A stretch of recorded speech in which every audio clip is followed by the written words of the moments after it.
Hi, everyone. My name is Kat Shear. I want to thank you for hanging out with us in this special edition of the Rig Report. Before we get started, I just want to remind you, if you like what you hear, please like, share, and comment on this video. And if you want to hear more interviews with semifinal athletes, be sure to subscribe to our channel. On today's edition of Meet the Athletes, I'm joined by Syndicate Crown semifinalist, Scott Tetlow. Scott, how are you? I'm good. How about yourself? Good. Really, really glad that you can join us. We're doing this series where we're just kind of getting together briefly with some of these athletes to just make sure we sort of know who you are, right? And get to know you a little bit more before we're all cheering you on at the semifinals in a couple of weeks in Knoxville. So this is your second visit to a semifinal, correct? Yes, it is. Okay. Last year you were at the Granite Games. Yep. And how did things go for you there? Went really well until day 3. So it was super hot out there, and a lot of guys had the heat wave that came through that was record breaking at that time. And other than that, is learn from it and you move on, and hopefully this year see what you learned. Now you're known a little bit more of like an endurance athlete. Would that be a fair statement to say? That is a 100% fair statement. Okay. So much like how we were predicting athletes like Christy Eramo might do in a Granite Games semifinal, it seems like the same thing sort of happened to you, right? Yeah. Granite Games has a particular type of programming, at least they have in the past, and that didn't necessarily work out for you to your advantage. Now, how happy are you that you don't have to be outside for this semifinal? I'm pretty happy about it. Yeah. However, like the way I'm training now, because I moved before that, I was up in Illinois. So, but down here, I now live in Louisiana. So the heat, I'm like adjusted to the heat because it's been 90 degrees for the past 2 months here. So, and so I've slowly adjusted to the heat now. But it's going to be nice to be inside. You're going to have some AC going. And little climate control. Yeah, it's always nice. The only thing I'm hoping about is that I don't get that Fran lung from the AC. I'm used to working out in a sweat box.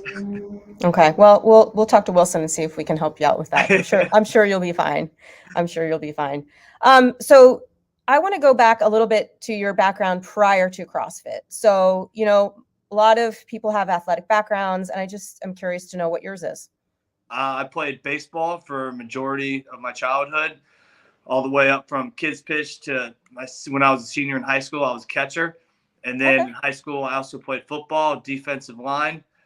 And then I dabbled with some hockey growing up and, soccer, some other sports, just to kind of introduce teamwork to Got it. introduce that. So, but other than that, pretty much baseball was my focus. I'm a baseball mom, so I get the whole baseball thing. It's awesome. One of my favorites. I actually train a lot of baseball athletes too that are in high school. So did you do much weight training when you were in high school for baseball? Yeah, so actually for football and baseball, for football, we were mandatory. Every morning was like weightlifting in high school. So that was my first period all the way from when I was my second semester when I was a freshman all the way up to my last semester when I was a senior. They kept making up these weightlifting classes that we had to take every single day in the morning. So I had about an hour and a half of like 4 years, hour and a half of weightlifting. It was all like bodybuilding and stuff. As far as we did some cleans, but it was mostly football players just do power cleans. So work explosive. So my clean form wasn't as good as it is now.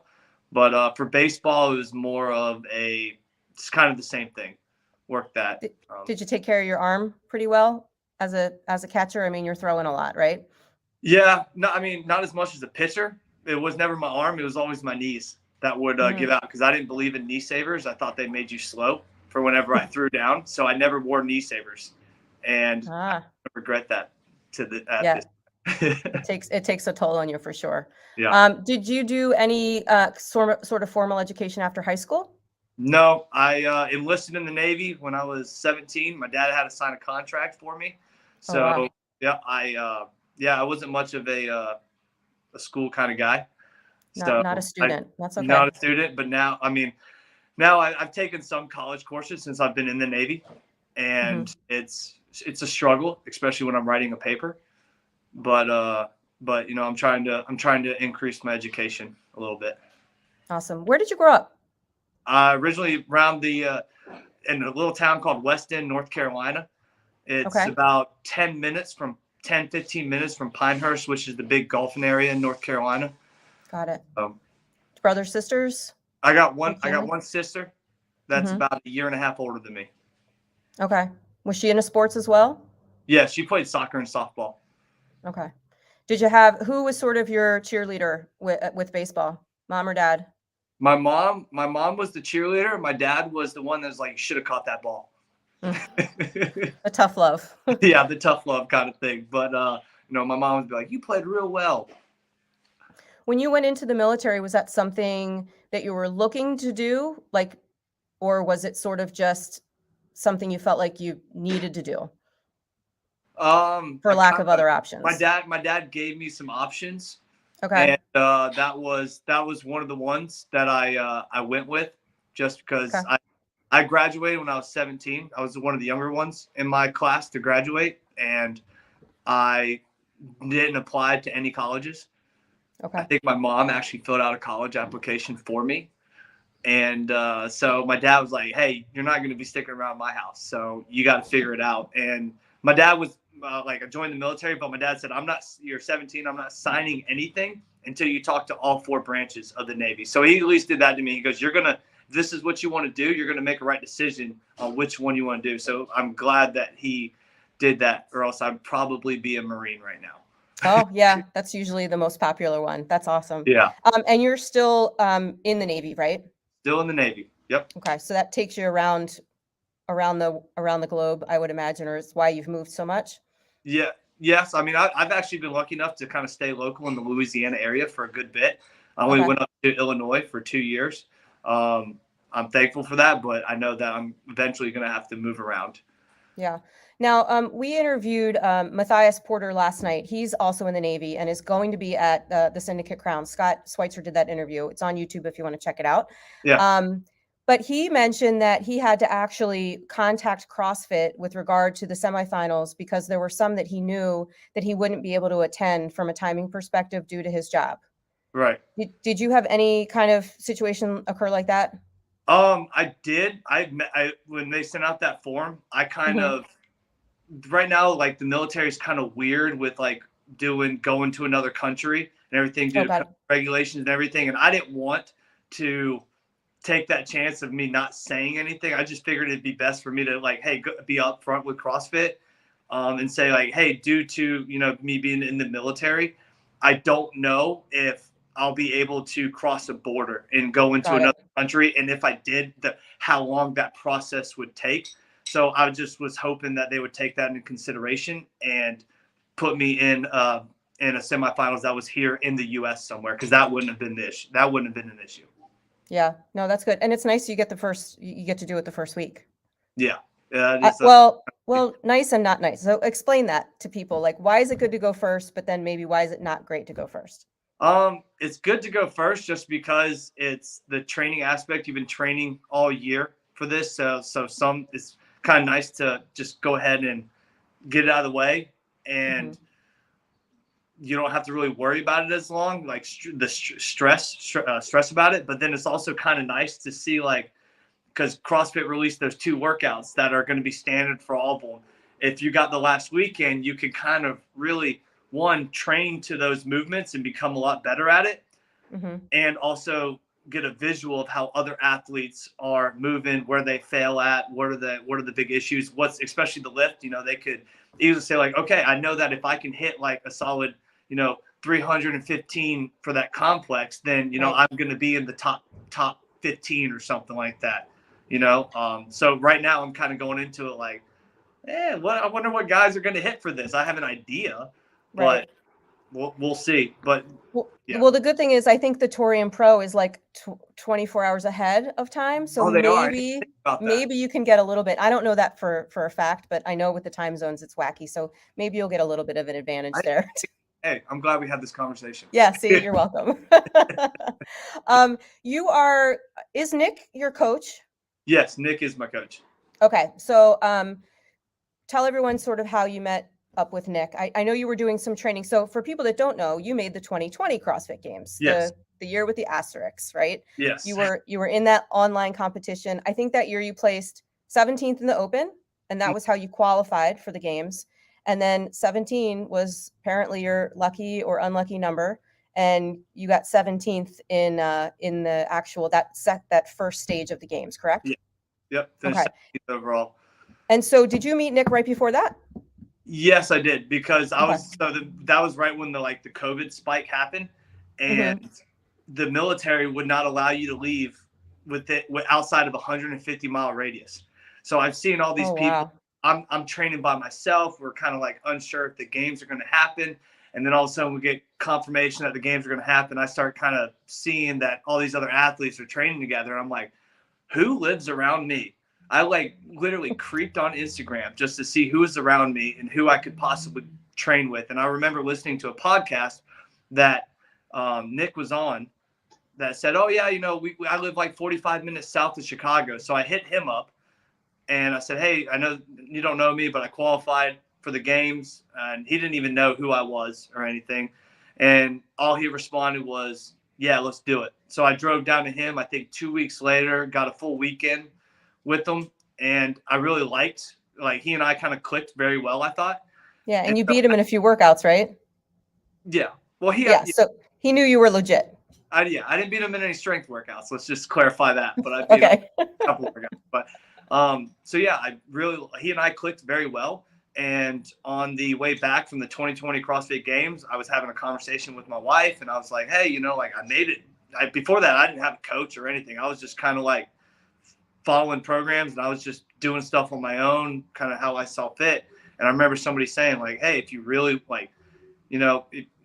getting a coach is a huge bonus in this sport. So I had an honest conversation with my wife and hey, I think that if I ever want to really succeed, maybe I should go out and get a coach and do all this. And so I was like, you know what, Nick and I really clicked well. So let's see what he said. And he was, super happy about it. And so he's been my coach for about 2.5 years now. Okay. So he's coached you through the 2021 season then? Yep. 2021 season. That was where we really learned from coach to athlete. Cause before Granite Games, he's never seen me compete or anything. So we were kind of he was kind of hesitant on telling me stuff because he'd never known how I compete. We've only been with each other, I think, for about 9 months because the games got pushed back to the end of September. We were only with each other for 8 months before that. So this year leading up to this week, we've had lots of honest conversations hey, this is where I need you to kind of chime in and tell me you're overthinking this, or hey, you need a break. There's no way you're going unbroken on something like this. That's where I need you to come in and calm me down a little bit. That's bring great. me back to reality. So he'll be there with you, right? Yes. Awesome. Very cool. I noted too in one of your interviews, you talked about the fact that the bench press is not your best strength movement, or the other total was not something you were looking forward to. No. This was back in 2020, and now here we have it. Came up in the quarterfinals. How did you do in that workout? Not good. No. Okay. That's what I've been dealing with the neck injury, so I was really more nervous about my overhead squat. So just the shoulder stability. I haven't been doing a lot of overhead work simply because of that, and not using that as an excuse. I was actually really happy that I hit 10 pounds under my max overhead squat, but I'm not known as the strongest guy in CrossFit. So I was that was more like damage control for me. But the bench press, my max bench I've ever hit was 315. And that was after a deployment when I was doing nothing but bodybuilding a little while ago. So to not be benching that much and doing CrossFit, I was kind of happy with 290 around that. But, and I hit my 1 rep max clean for that. Overall, I was actually pretty happy with how it went down. Sure. That's great. So the workouts have come out. Yes. Have you seen them all? I have.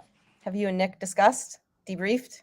I have, and I've tested. I went this morning. I've already tested, not really tested, just kind of gotten a feel for it. Played around with some of them? Yeah, for 3 of them. Okay. So. You want to call your shot here? You want to tell us which one people should be looking out for you for, or no? Nope. Nope. No, yeah, I know. I'm No. not gonna Do do we it. want to? How do we feel about the repeat, the 2014 repeat? Oh, that's I mean, I it's rope climbs. People can jump like 10 feet, touch the rope. I'm jumping like 7 feet. Right, So right. my object is just to not die out. Don't Mhm. don't go to failure. That I, is a very good strategy. yeah, I've done it a All couple times and in practice, and like I'm just like I was thinking like, man, that would be something that actually workout came out, and now it has. So Of we'll see. course. I was a little disappointed that it's not the finale, just because I feel like it's such an electric workout. And I know people have been there have been podcasters talking about the workout and how maybe it should have been modified for 2022, since, there's been some elevation of the game since Right. 2014 in terms of athletes. But it'll just be interesting to see. I like the fact that we'll be able to compare times apples to apples, and Yeah. see just how. And that very well could be why they did it, because they Yeah. haven't done something like that. I mean, that's what 8 years, 8 years of Yeah, difference 8 there. years. You're about to see some huge 8 difference. years of fitness, Yeah. right? Yeah. Now, for me personally, I'd probably be worse at it because I've been doing this since about 2014, but I'm in a different season of life, so that's my excuse. I'm not getting stronger for sure. Let's go into some personal questions here. Scott's on the live here, and he's wondering about your tattoos. Let's talk about some of those, that ink you Oh, got on your sleeves. so this is the Greek mythology right here. Okay. On this side, I'm going down chest to the arm here. It's supposed to be a Greek mythology, going to Olympus, eventually going down into Hades. Oh, And nice. this is because I'm in the Navy. I got a pirate. This was my very first tattoo I ever got here. Well, I should say second one, because the first one's in my lip. But Hold on. Back up there. This Navy one, and then this is actually my wife got into tattooing, and I was pretty much her canvas for her skin for her to practice on. So I got her very first one is an anchor on my leg, and I got a fish hook that's like looking like it's hooking into my skin on my foot. And then she did one more, and then she ended up doing this whole, like, I felt like she was good enough, so I was like, all right, I trust you. She ended up doing this whole bottom half of my arm. Wow. So, were you on the Tattooed Athlete podcast? I was. Yeah. I saw that. I just had like deja vu when you said my wife did used me as a test bed, because I remember you talking about that there. Yeah. So I all every coming single together day. now. It was a great investment. I think, how much did I pay for your machine, babe? Heck yeah. Maybe $600, and I got like 4 or 5 tattoos out of it. That is amazing. I'd say. Yeah, that's amazing. You've never been to MAC before, have you, or any of the Mid-Atlantic-esque competitions? Have you been in Knoxville? No, I've never been in Knoxville. I did the Mayhem Classic back in 2020, and that's I was there. Competition I've done in Tennessee. Okay. Yeah, I remember that's the first time that I sort of knew who you were. You came on there. You and Colton Mertens were both like two of the people that I was following that weekend. Yeah. So you and Colton have a little, like, you're both small in stature. Right? Do you guys get compared a lot? Do you feel like you do? Do you know him? I mean, we know of each other. We don't really like, we don't talk. You don't give each other like the Jeep wave or anything, like, hey. We don't talk about like, hey, this is going to be our kind of workout or anything, or like, hey, this is going to suck for us. But right. No, we know of each other, and yeah, dude. We competed in Granite Games. For the thruster one, I was like, hey man, like both of us are probably going to do well in this. I said that to him. So yeah, I thought that too when 22.3 came out. Like, you guys were the first people that I thought of, and there you go and win it. So yeah. Well, I knew I was at home. I was like, the only person that I think would beat me in this is Colton. So there you go. There's some mano a mano there. All right. So, favorite baseball movie? Sandlot. Oh, that's a good one. I didn't think about that one. Mine is Trouble with the Curve. Okay, that's is that the Clint Eastwood? Clint Eastwood one, yeah. Okay. Where he's like losing his vision. Yep. And his daughter's like scouts for him. It's like more of like a chick flick than a baseball movie, but I can get behind that for sure. All right, so we are going to see more of you in a couple weeks in Knoxville. Scott and I are going to be there, so let's make sure we catch up in person. and, you For know, sure. say hello to one another. And maybe we can get some more interviews with you as the weekend progresses. But we really appreciate you taking the time to, you know, sit down with us for a few minutes and get to know you. And we wish you the best of luck. And we'll see you out there on the floor in Knoxville. Sounds good. Thank you. Thank you.